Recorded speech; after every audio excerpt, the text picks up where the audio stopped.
Merci d'être avec nous dans ce débriefing de la rentrée. C'était la rentrée des classes le 1er septembre. Ce sera la rentrée parlementaire le 15 septembre. Une rentrée parlementaire sur fond de stress politique et d'une sorte de soulagement social avec l'annonce de la reprise du train Kinshasa-Matadi après environ 5 ans d'interruption. Le trajet de 365 km est d'une immense importance économique et sociale du reste. La ville de Matadi, avec son port, a été voulue avec la vocation de réussir le commerce international, vu le transport du fret en export comme en import par l'océan Atlantique.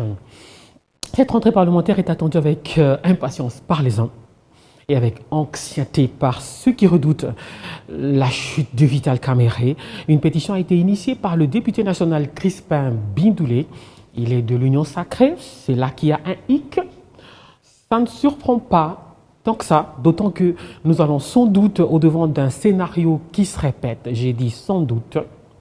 Vous vous rappelez, en 2009, le même Vital Kamerhe, alors président de l'Assemblée nationale, démissionna pour cause de différences de vues avec le chef de l'État de l'époque, Joseph Kabila. Aujourd'hui, officiellement, on reproche au président de l'Assemblée nationale, je cite, sa gestion jugée opaque et ses choix décriés à la tête de l'institution. Je referme les guillemets. C'est ce qu'on dit tout haut, mais puisqu'il y a un mais, il y a également ce qu'on ne dit pas, ce qu'on chuchote dans les couloirs des salons UP ou pas.